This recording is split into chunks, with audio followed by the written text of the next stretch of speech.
crafty friends. So today it's Friday, Creepy Cute Friday. So today is a new issue of the Creepy Cute Chronicles from Oddball Stamps, and with it you get this adorable image that is called Lydia the Good Witch. So I am using this free image that you get to print it, and you will be able to get it on their newsletter tonight. So if you haven't signed up, I encourage you to go and sign up for it. If you like these type of images, they're super adorable, and you get them for free in the newsletter. Now, as an addition, and that something that Lizzie started doing, is she added an extra or a couple of extra images for premium members. So if you are a premium member, you not only get this adorable image, but you also get a couple of other separate images plus sentiments. So super cool. But like I said, all you have to do is sign up for the newsletter, and then you'll be able to get this super cute image.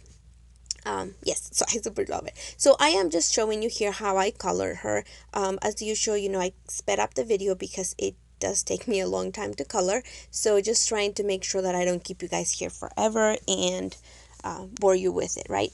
I'm doing basic coloring. Like I said, I'm not an expert, so I just do whatever I think looks right, and I kind of mix the colors. So, that's what I'm doing.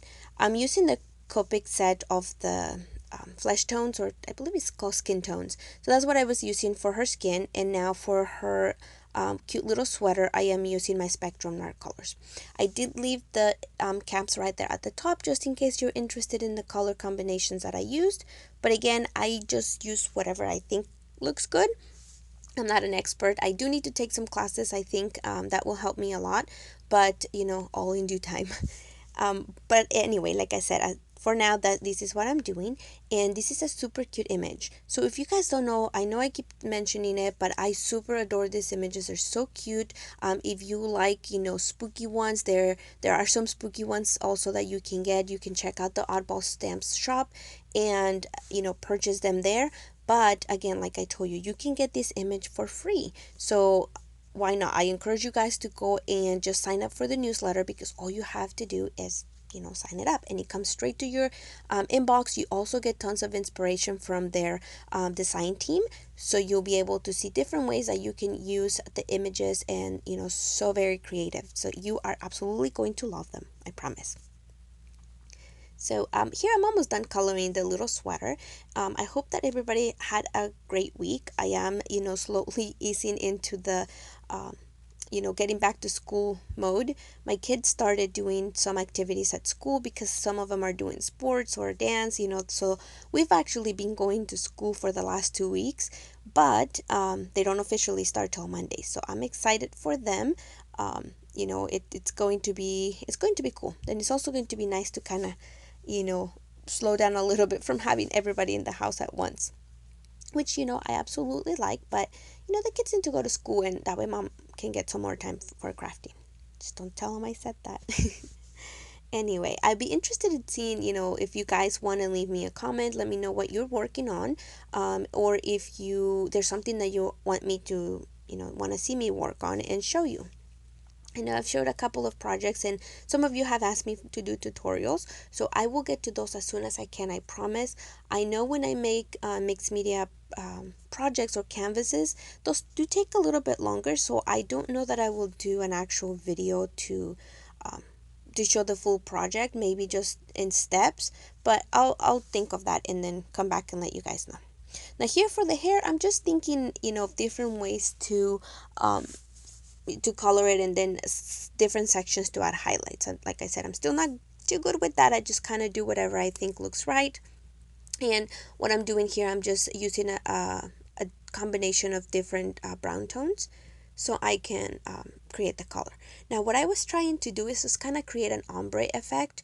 I don't know if I accomplished it really good. You guys can let me know at the end, but that's what I was trying to do here. Just doing some lighter, darker, and then leave her hair lighter at the bottom.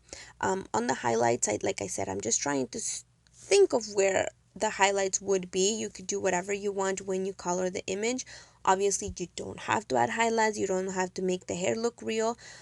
You can go and do that funky, crazy hair as well. But I usually tend to go for like the natural tones for some reason. I do need to venture into other colors, but all in due time.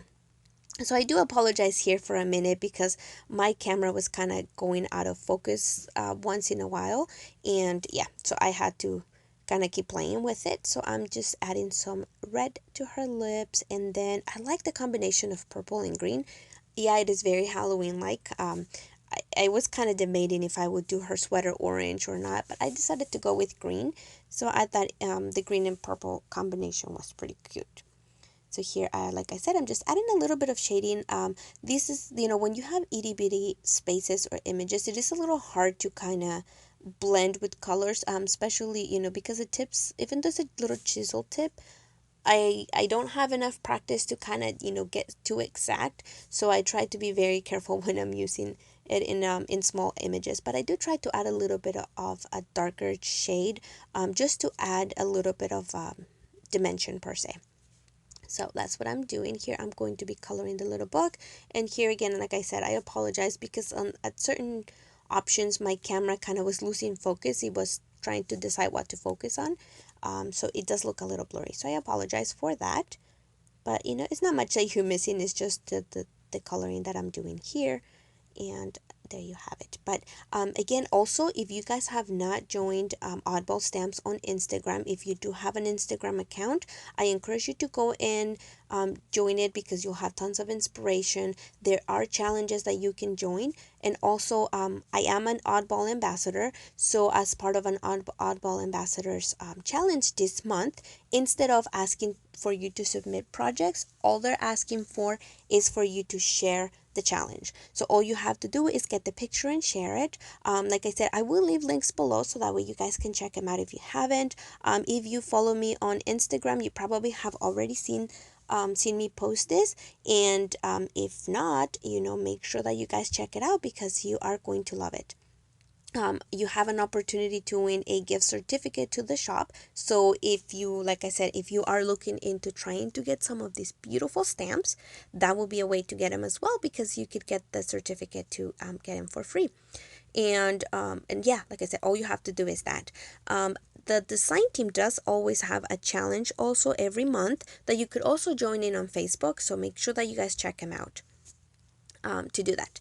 Now here I'm going to show you how I did, and this is just kind of like I'm winging it, trying to do a little pouch. I haven't really made most. I don't have a template for it, but what I did here, I was kind of playing around with the tiny piece of paper, and I folded it and kind of made one, and I was like, you know what, I could make a little treat pouch. So this is what I did. So I cut my paper here to be about 5 inches, and this is a 12 by 12 paper from an Architecture's pad pack that I purchased from Tuesday morning, and I thought this paper was super cute. So that black images that it has, they're actually velvet, or they feel very velvety.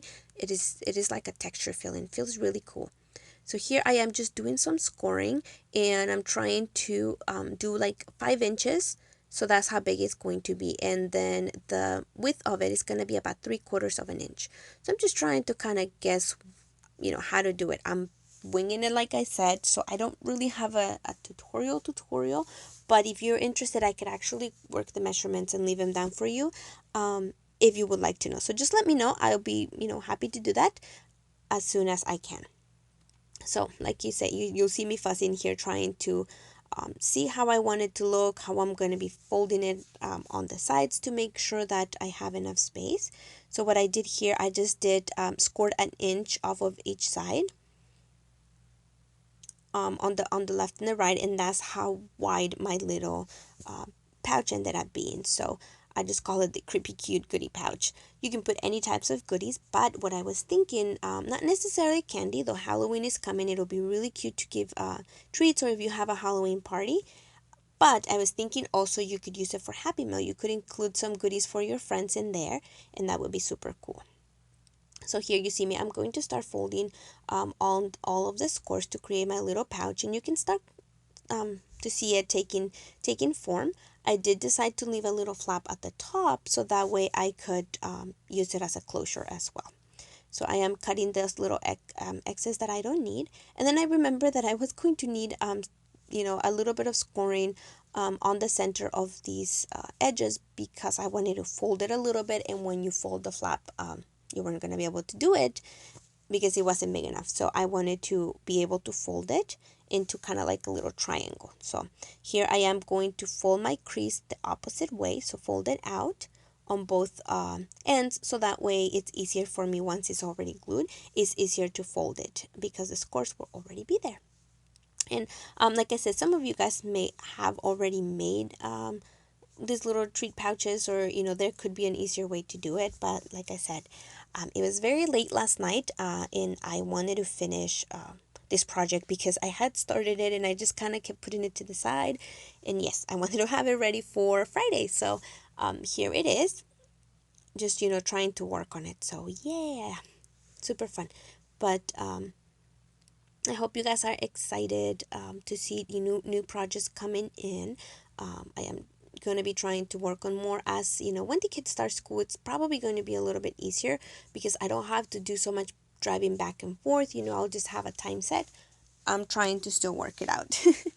And so all you see here, I am using my Simon Says Tacky Glue. This is what I had at hand, but you could use, your tape runner, any tape adhesive, or anything, any type of adhesive that you want to glue it. So I apologize being out of frame there a little bit. So I'm just trying to put my hand in there so I can make sure that, I glue everything in. So because it is a very tiny piece, it was a little difficult. So I did grab some scissors and kind of with the point of them, inserted them into the box, and that helped me to kind of flatten out and make sure that both of the flaps were gluing together properly. And yeah, while I fuss with that, here you are, we're almost done. I did kind of mess up a little bit, so there's a little bit of edges that kind of didn't fit quite good as I was gluing it, but no problem. I just cut them off and that's it. So here what I did, I just braided some different colors of twine that were in different colors that kind of match my project. And I punched some holes with my crocodile on the sides. I apologize, my camera stopped recording. I hadn't noticed it had done that, but it's basic, just braiding the strands of the twine and then just trying to put them through the little holes so I can fiddle with them. It was a little hard because on this edge, what I was trying to think is I tied it on the outside so that way it could look like a little tassel hanging. So here I am just trying to finish braiding the rest of it that kind of came undone as I was trying to put it through.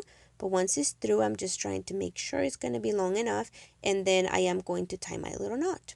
So I did the same thing on the other side, but if you didn't want them hanging out, you can put the knots on the inside. It makes it much easier.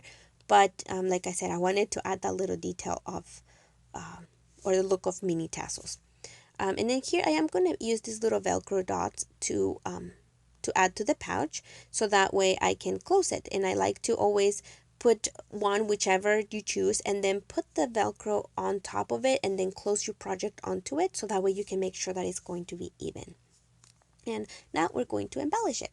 So I did pull out some of these crepe paper rosettes that I have, and this one's kind of like a mint color. It's not as green as the shirt, but I was trying to kind of match the colors a little bit.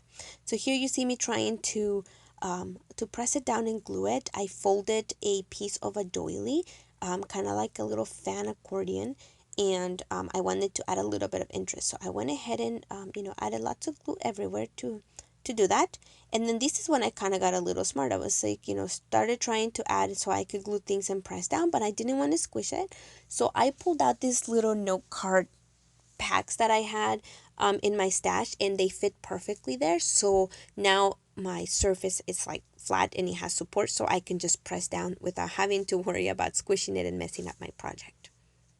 So I pulled out a purple one as well because I wanted to match some of the purple that she was wearing, and put it on the edge. Now, I was kind of thinking if I would leave the edge like that, but I did decide to cut it off because I wanted the little pouch to not be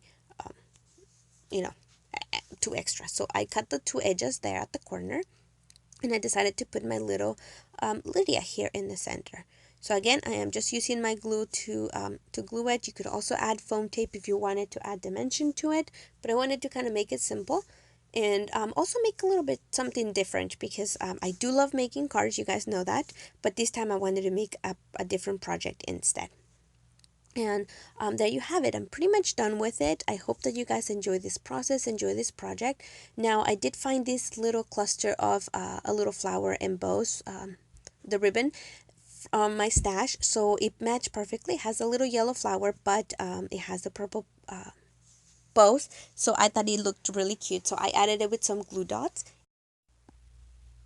and that completed my project. I hope that you guys enjoy the process, and I do have details on my blog, so be sure to visit it as well. It will be linked below, but I hope everybody has a wonderful day. Bye bye.